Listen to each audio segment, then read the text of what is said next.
Apakah hingar-bingar pemilu ini sudah terasa di dunia kampus? Cuma masalahnya adalah apakah kita itu atau dunia kampus itu kenal nggak orang yang mencalonkan diri sebagai calon anggota DPR? Kalau ibu-ibu itu paling bisa membuat sesuatu yang keras menjadi halus, yang halus menjadi keras itu ya.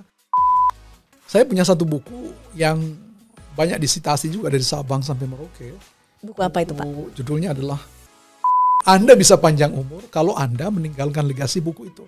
Sebab dibaca orang, disebut-sebut nama Anda, dikutip, disitasi, itu kan sama dengan memperpanjang umur Anda. Sekalipun Anda sudah nggak ada di dunia ini.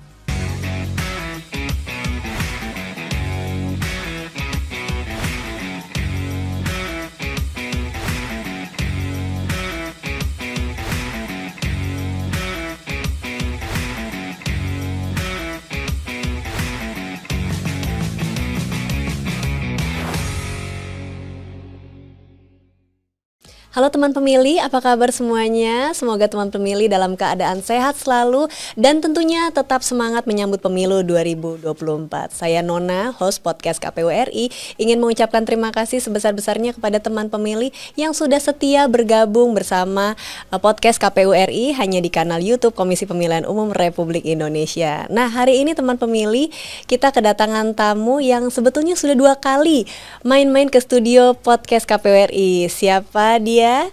Beliau adalah Pak Muhadam Labolo. Selamat datang kembali Pak Muhadam. Selamat datang. Assalamualaikum warahmatullahi wabarakatuh. Waalaikumsalam. Apa kabar Pak Muhadam? Alhamdulillah baik. Ini sudah kedua kalinya ya Pak ya? Ya betul Nona. Saya sudah kedua kali diundang sini. Baik. Bagian humas nih. Baik, terima kasih Bapak sudah bersedia meluangkan waktu dan datang ke podcast KPU RI. Pak, ini kan pemilu sudah memasuki tahap ini ya Pak, hitungan bulan ya Pak ya. Yep. Saat ini sudah memasuki tahapan pengajuan bakal calon anggota DPR RI, DPRD Provinsi dan DPRD Kabupaten Kota. Yep. Nah, kira-kira ini Pak, apakah hingar-bingar pemilu ini sudah terasa di dunia kampus? Ya, kalau saya kira dunia kampus paham betul ya, proses pemilu itu sudah berjalan dari tahap perencanaan sekarang sampai pada titik misalnya pendaftaran ya. Saya kira tidak asing bagi dunia kampus. Cuma masalahnya adalah apakah kita itu atau dunia kampus itu kenal nggak orang yang mencalonkan diri sebagai calon anggota DPR, ya, DPRD provinsi, DPRD kabupaten. Itu persoalan yang saya kira belum sampai ke kami gitu ya, ke dunia kampus. Kalau andainya saya bisa mewakili dunia kampus, saya kira itu yang belum sampai. Paling yang hingar-bingar terdengar itu kan calon presiden gitu ya, dan calon wakil presiden itu ya, lewat survei-survei misalnya. Tapi kalau tokoh-tokoh di tingkat lokal misalnya anggota DPRD kabupaten, DPRD provinsi atau DPR RI misalnya itu ya, saya kira itu yang belum sampai ke telinga teman-teman di kampus mungkin ya. Itu apa mungkin karena memang belum ada bakal calonnya begitu Pak, atau calon ya, belum ada calonnya? Ya mungkin itu juga, saya kira partai sekarang ini kan belum semua secara serentak untuk mengumumkan calon-calon dia yang akan duduk di tingkat pusat, di provinsi maupun kabupaten kota. Nah saya kira ini perlu sosialisasi dengan menggunakan banyak instrumen, ya, teknologi informasi begini. Saya kira semakin cepat kita dapatkan di WhatsApp siapa sih wakil kita nanti akan duduk di tingkat pusat, di provinsi, kabupaten kota, itu kan semakin baik gitu ya. Nah, termasuk juga dalam kasus misalnya setelah itu kan kita pilkada serentak gitu ya. Kita harus tahu siapa yang akan menjadi kepala daerah kita tingkat provinsi maupun kabupaten kota itu.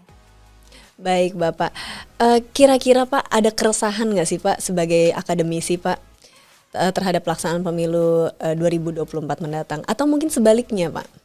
Ya saya kira kalau keresahan sebenarnya tidak terlalu signifikan barangkali ya.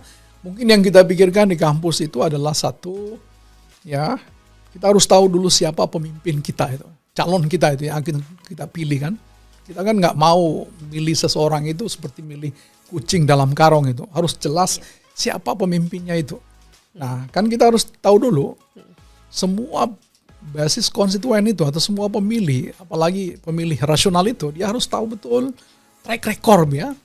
Ya siapa orang ini? Apakah di tingkat presiden, wakil presiden, tingkat pusat, di anggota legislatif misalnya gitu ya, DPRD provinsi. Dia harus tahu dulu track recordnya itu. Kita milih penjahat bisa jadi penjahat begitu ya. Maka orang cari yang terbaik begitu ya. Tentu tidak sempurna amat, tapi paling tidak orang tahu track record itu. Jangan sampai kita milih itu sesuatu yang kita tidak pahami itu ya. Sesuatu yang kita tidak tahu. Itu satu.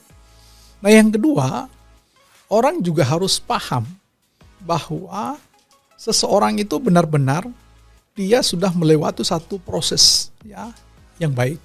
Jadi pemimpinnya harus dia tahu, dan dia tahu proses dia datang dari mana itu. Sebab ini kita kadang-kadang disodorkan oleh partai politik misalnya seseorang untuk dipilih, tapi kan kita tidak tahu prosesnya itu dia.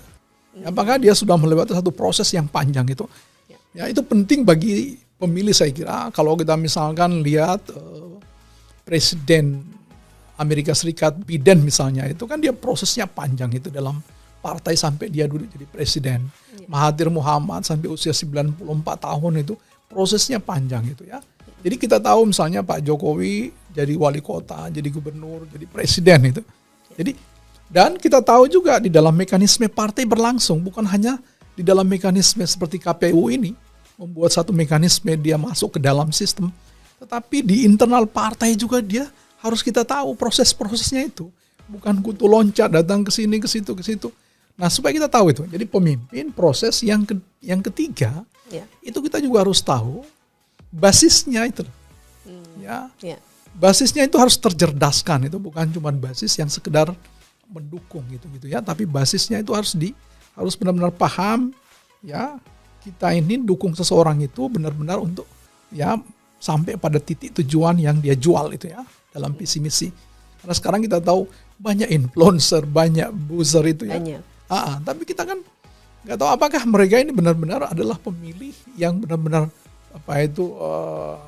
mengawal ya pemimpinnya itu sampai ke titik ya kebaikan misalnya itu ya. Itu kan kritik orang. Kadang-kadang ya kita itu berlindung pada kelompok-kelompok basis-basis yang tidak punya kejujuran untuk mendukung pemimpin gitu. Jadi kita mesti paham basisnya dari mana itu ya. Kita juga harus cerahkan itu. Jadi pemimpin, basisnya, followersnya itu kita harus pahami juga bagi kita pemilih ya. Kemudian prosesnya kita harus pahami. Dan jangan lupa juga kita harus lihat juga pemimpin itu apakah dia mampu mempengaruhi atau tidak. Gitu ya. Ini persoalan mempengaruhi penting sekali itu ya. Sebab orang jadi pemimpin kalau dia tidak bisa menggerakkan sumber daya itu ya. Apakah sumber daya manusia, sumber daya alam gitu ya. Negara ini mau kemana itu? Jadi di tingkat lokal misalnya, dia harus paham betul bahwa pemimpin yang dicalonkan ke kita mampu dia menggerakkan itu, to move ya. Apa sumber daya di tingkat lokal maupun di tingkat pusat kalau di tingkat pusat itu. Nah yang terakhir adalah kemampuan dia membangun visi itu. Nah basis kita sebagai pemilih harus paham, punya visi nggak mau dibawa kemana Indonesia dalam 5 tahun, 20 tahun ke depan itu. Dalam sistem-sistem perencanaan pembangunan itu. Nah yang paling penting kemampuan dia untuk menerjemahkan visinya itu. Ya, kalau cuma jual visi lalu tidak bisa diterjemahkan, tidak bisa juga sampai di tempat tujuan itu. Jadi dia perlu untuk dukungan teknokrat, orang-orang ahli juga ya, supaya mampu bisa menerjemahkan visi besar dia itu menjadi konkret di lapangan. Apakah itu program, kegiatan, semua itu harus konkret itu. Baik Pak. Pak, kemudian Pak, saya penasaran Pak, Bapak di PDN berarti mengajar anak-anak Gen Z ya Pak ya? Kaum Gen Z ya berarti. Yes. Berarti kan ini Gen Z ini kan memiliki porsi terbesar nanti ya Pak ya, Gen Z dan milenial. Pemilih muda begitu ya Pak ya, memiliki porsi terbesar di pemilu 2024 mendatang. Mereka tuh antusias nggak sih Pak? Ya, kalau pengamatan saya di tingkat kampus kami, dia sangat antusias sebenarnya, apalagi kalau yang ditawarkan adalah isu-isu yang menyangkut kepentingan mereka itu, ya, kepentingan anak muda itu sebenarnya generasi Z itu seperti apa itu ya. Kalau itu bisa ditawarkan, saya kira akan menarik bagi mereka itu. Nah generasi Z sekarang ini dia ingin sesuatu itu benar-benar tersedia dengan cepat, fasilitas yang mungkin bisa diakses dengan cepat ya, sesuatu yang konkret, sesuatu yang langsung bisa dirasakan itu ya. Bukan sebuah mimpi-mimpi yang terlalu jauh begitu ya. Nah kalau kita ini kan bisa menikmati kesemuanya itu ya.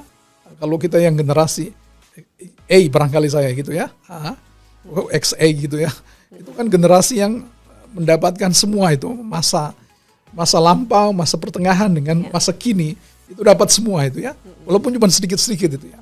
Kita bisa memahami itu. Tapi generasi Z hari ini dia pengen semua itu serba serba short time gitu, serba cepat dan sebagainya itu. Nah. Pak tadi bicara isu-isu Gen Z. Isu-isu Gen Z apa sih Pak yang kira-kira sesuai dengan yang mendekati isu mereka Pak? Ya, yang paling penting saya kira adalah kemampuan kita untuk bisa memberi mereka ruang kreativitas yang tinggi, gitu ya. Karena kecepatan mereka dengan menggunakan teknologi hari ini tentu saja kita sulit mengendalikan itu. Karena itu dia butuh satu ruang kreativitas untuk bisa meningkatkan potensi dirinya masing-masing. Nah, saya kira itu yang paling bisa ditangkap oleh pemimpin-pemimpin atau calon-calon yang akan kita pilih ke depan, ya, untuk memberi mereka ruang lebih besar, lebih luas untuk meningkatkan ya kompetensi mereka, potensi mereka, kreativitas mereka sehingga mereka bisa mandiri. Itu yang paling penting saya kira. Nah. Baik teman pemilih, jangan kemana-mana, tetap stay tune hanya di kanal YouTube Komisi Pemilihan Umum Republik Indonesia. Teman pemilih, masih bersama saya Nona, host podcast KPU RI. Pak, pemilu terakhir ini kan dilakukan sebelum era pandemi, Pak. Yep. Nah, pemilu yang akan datang akan dilakukan pasca pandemi, begitu ya Pak ya kira-kira. Nah, era pandemi ini kan era di mana memaksa kita mau tidak mau, suka tidak suka kita harus menghadapi yang namanya akselerasi teknologi di era industri 4.0. Apa kemudian Pak strategi yang pas untuk sosialisasi pemilu di era saat ini? Ya, secara substansi sebenarnya yang paling bagus kalau kita menggunakan menggunakan visual ya, gambar-gambar itu dibanding kita menggunakan teks narasi itu ya. Karena 60% itu apalagi anak muda, 60% manusia itu lebih cepat menerima kalau dia dalam bentuk visualisasi. Makanya sosialisasi kita dalam konteks pemilu itu, saya sarankan lebih banyak menggunakan visualisasi gitu ya, gambar-gambar. Misalnya, kalau kita nampilkan sesuatu, mana bagus gunakan narasi dalam PowerPoint itu atau gunakan visualisasi gambar. Lebih pas orang tangkap itu gambar. Satu kalimat saja sudah mewakili ribuan bahkan ratusan kalimat di situ, gitu ya. Jadi saya kira itu yang paling bagus ya untuk bisa menyampaikan pesan-pesan kita terhadap peristiwa pemilu misalnya gitu. Baik. Kemudian Pak, sebelumnya Bapak kalau nggak salah nih Pak, Bapak pernah menyatakan sasaran terbaik adalah para ibu atau perempuan ya Pak ya, perempuan dalam keluarga begitu. Dengan metode dimulai dari unit keluarga, unit terkecil. Apakah masih relevan Pak, masih sama Pak? Ya, tadi kan ada basis domestik ya. Basis domestik itu adalah ayah, ibu, dan anak. Ya, jadi kalau kita mulai itu pasti kita fokusnya ke institusi keluarga yang paling mini. Negara yang paling mini itu kan keluarga itu. Jadi akar dari negara itu sebenarnya adalah keluarga itu ya. Keluarga. Kata McIver itu dalam bukunya The Web of Government itu. Ya. Maka seluruh energi kita kalau ingin mulai ya harus dari keluarga itu. Ya, apakah dia dalam kelompok-kelompok kemudian yang lebih berkembang, lebih luas dari itu. Kelompok ibu-ibu, ya, kelompok anak-anak misalnya maupun kelompok orang tua di kampung itu dalam grup-grup posyandu misalnya ibu PKK semua itu gitu ya. Saya pernah mengatakan kemarin dengan lelucon kepada ibu ya Humas bahwa kalau ibu-ibu itu paling bisa membuat sesuatu yang keras menjadi halus, yang halus menjadi keras itu ya. Nah itu politik sebenarnya adalah kasar sebenarnya gitu ya. Tapi kalau ibu-ibu yang sampaikan politik itu jadi halus. Jadi halus. Ya kan tidak seliar, tidak sekeras seperti yang kita bayangkan gitu ya. Jadi itu satu. Yang kedua, level kedua tentu saja institusi pendidikan ya. Dengan semua kelompok-kelompok di institusi pendidikan itu bisa membantu cepat kita bisa melakukan sosialisasi pemilu. Nah, yang ketiga, organisasi di dalam masyarakat gitu ya. Itu sudah jelas kita di setiap kecamatan, kelurahan itu kan punya organisasi masing-masing gitu. Mulai organisasi etnik ya, organisasi ideologi, agama, semua itu bisa kita pakai untuk bisa melakukan sosialisasi tentang pemilu. Nah, yang terakhir saya kira tentu saja ini tanggung jawab pemerintah. Baik pemerintah tingkat tinggi, tingkat pusat, maksud saya provinsi, kabupaten, kota, sampai tingkat desa. Itu penting untuk ditekan atau didorong untuk bisa melakukan sosialisasi itu. Baik. Tapi yang paling urgent yang mana Pak? Dari keempat tahap itu ya Pak ya? Ya. Atau itu harus berproses one by one? Begini, pemilu ini kan kita butuhkan kesadaran gitu ya. Kalau di negara-negara yang otoriter seperti di Cina misalnya atau di Korea Utara, pemilu itu kan sesuatu yang sifatnya wajib. Kalau Anda tidak milih, ada konsekuensi. Nah di Indonesia itu kan memilih itu hak. Maka yang penting bagi kita adalah membangun kesadaran dia untuk bisa menggunakan hak pilihnya. Nah kalau kita ingin membangun kesadaran, tentu saja lebih pas kalau kita kita gunakan adalah organisasi masyarakat itu. Apakah keluarga sebagai satu unit terkecil, ya, unit terkecil di dalam konteks masyarakat, atau organisasi-organisasi masyarakat, atau institusi pendidikan. Sebab kalau pemerintah yang melakukan itu seakan-akan ada paksaan misalnya gitu ya. Misalnya Mbak Nona, kalau ingin menilai Mbak Nona itu kan lebih tepat kalau orang lain yang bicara. Ya, pemilu ini bagus nggak kalau kita ikuti misalnya, gitu ya? Bagus nggak? Lebih bagus mereka dibangun kesadaran dari kelompoknya masing-masing supaya dia tahu tentang pemilu itu. Kalau kita seakan-akan terpaksa atau kita maksa orang untuk memilih, padahal itu adalah hak dia. Jadi bagaimana hak itu bisa digunakan dengan kesadaran masing-masing. Itu yang penting saya kira. Baik Pak. Oh, menarik ya Pak ya. Berarti memang harus ada paralel dilakukan semuanya begitu ya Pak ya, cara sosialisasinya. Ya. Ada strategi lain nggak Pak? Strategi besar lain selain itu? Ya, saya kira sudah banyak dilakukan oleh teman-teman di KPUD daerah gitu ya. Misalnya untuk datang ke TPS itu kan biasanya ada ada hiburan, itu semua salah satu strategi untuk bisa datang ke tempat pemilihan gitu ya, bisa menggunakan haknya. Di Amerika Serikat saja kalau masyarakat itu mengalami kesulitan, misalnya ingin ke TPS lalu salju turun dengan lebat, itu kan dijemput sendiri ya oleh petugas pemilu misalnya.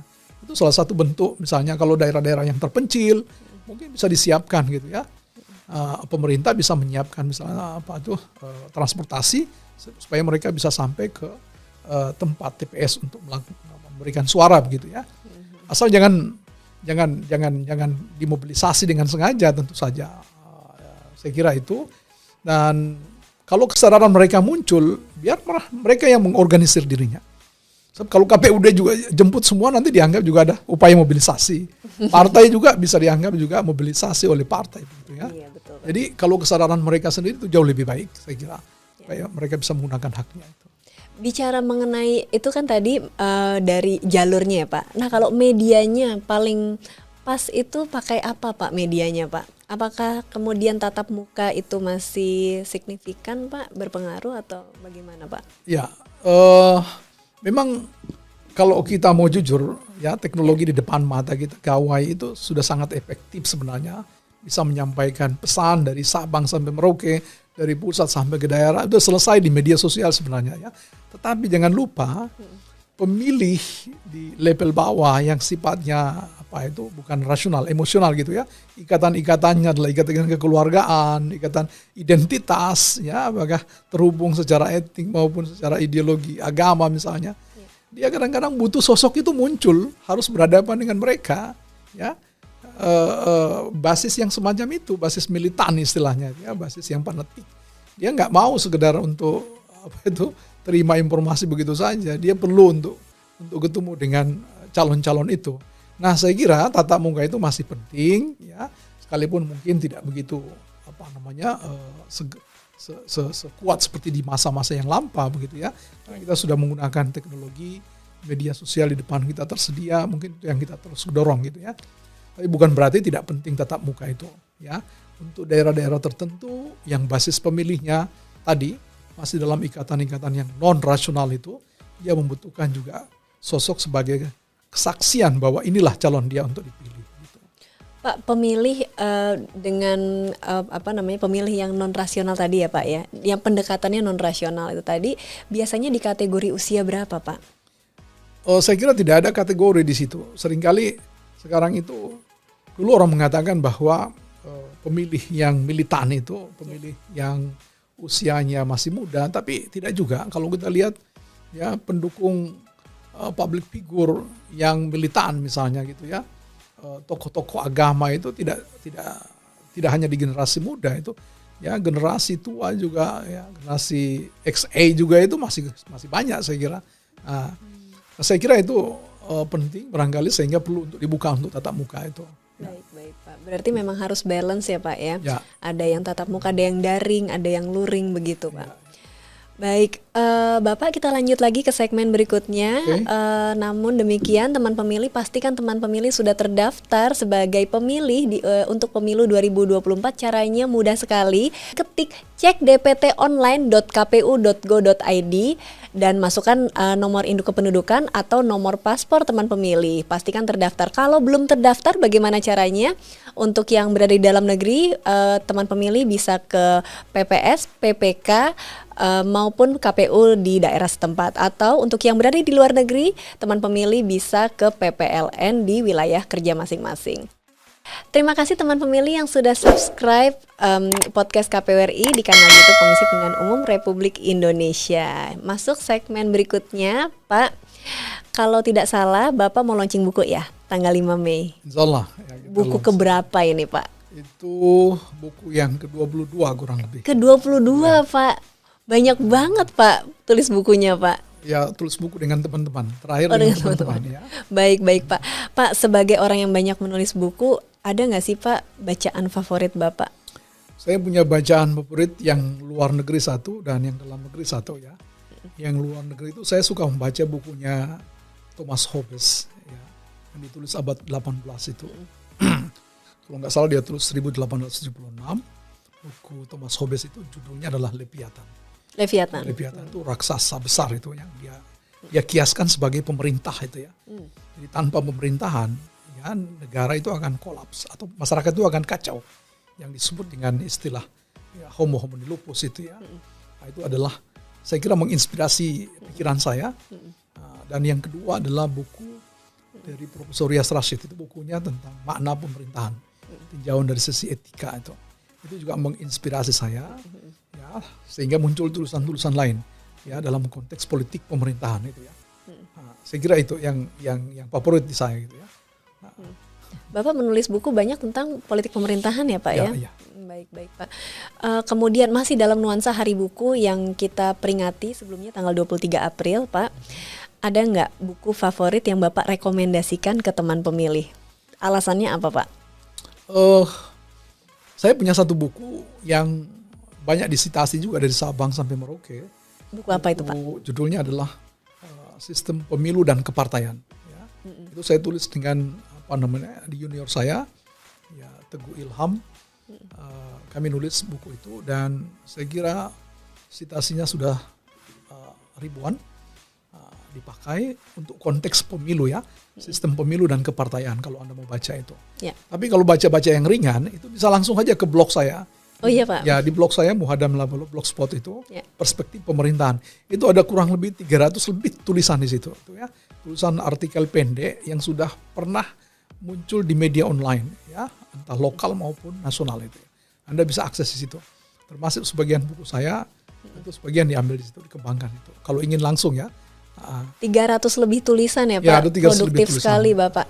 Itu satu minggu kira-kira menulis berapa banyak artikel Pak? Saya seminggu itu paling sedikit 1 kali menulis artikel itu. Seminggu 1, ya. Wah luar biasa. Jadi, sangat produktif kalau Bapak bisa seminggu 2 kali melahirkan artikel pendek, maka dalam sebulan saya ada 2 kali 4, ada 8 artikel ya.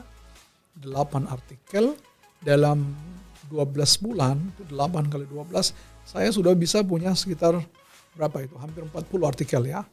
Saya setahun lebih saya sudah bisa membuat 1 buku.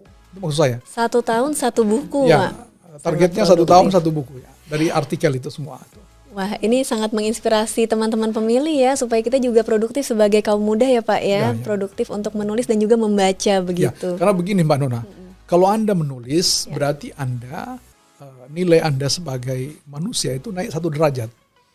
Kenapa? Karena menulis itu sesungguhnya itu membedakan kita dari zaman sejarah dan prasejarah. Ya kan? Kalau kan seseorang disebut punya peradaban itu setelah orang menulis begitu kan? Setelah bisa menulis baru disebut orang beradab gitu loh ya.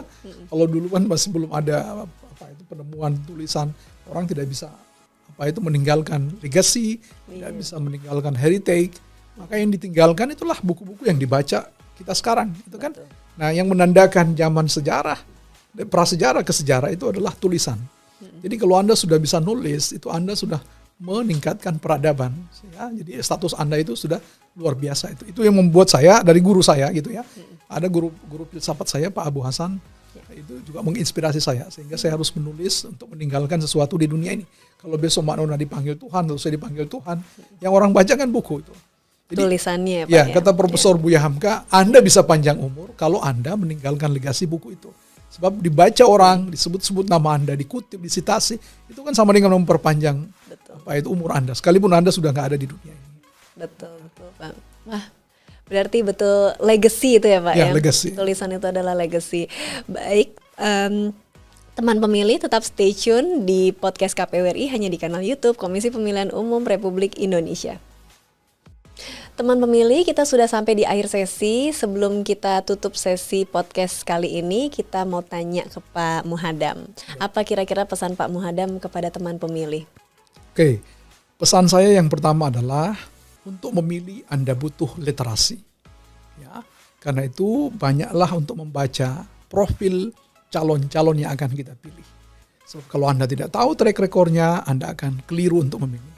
Salah memilih istri, Anda bisa cerai sewaktu-waktu. Ya. Tapi kalau salah memilih pemimpin, Anda harus menunggu 5 tahun untuk bisa diceraikan gitu ya, dan memilih calon atau wakil yang baru. Nah, yang kedua, kalau nggak bisa baca, banyak-banyaklah listening, mendengarkan informasi gitu ya, sehingga Anda punya data yang cukup untuk bisa memilih dengan baik. Yang ketiga, jangan lupa selalu menulis. Pengalaman-pengalaman dalam pemilu, kalau Anda tuangkan dalam tulisan, itu akan menjadi pelajaran bagi pelaku pemilu berikutnya. Ya, semua fenomena yang terjadi dalam kasus pemilu 2024 itu akan menjadi pijakan masa akan datang. Sama, hari ini kita membuat kebijakan karena basisnya pemilu di 2019 terakhir. Jadi kalau ada semua itu bisa melengkapi sehingga kelemahan-kelemahan setiap pemilu itu bisa kita perkecil. Ya, karena itu mesti ditulis semuanya itu ya. Jadi reading, writing, hearing. Dan jangan lupa ya, kalau Anda tidak bisa ketiganya, paling tidak Anda bisa speaking. Bicarakan, kalau ada calon yang bagus, bicarakan kepada yang lain, sosialisasikan, sehingga itu bisa menjadi sumber informasi bagi yang lain dalam memilih calon-calon pemimpin yang lebih baik. Kira-kira itu pesan saya. Keren sekali Pak pesannya dan sangat bermakna ya ini untuk teman pemilih. Terima kasih Pak Muhadam sudah bersedia meluangkan waktu dan bercerita, berbagi informasi di podcast KPU RI. Dan terima kasih teman pemilih yang sudah setia bergabung. Saya Nona, host podcast KPU RI undur diri. Sampai jumpa di episode berikutnya. Podcast KPU RI terdepan bicara kepemiluan. Sampai jumpa, bye. Assalamualaikum warahmatullahi wabarakatuh.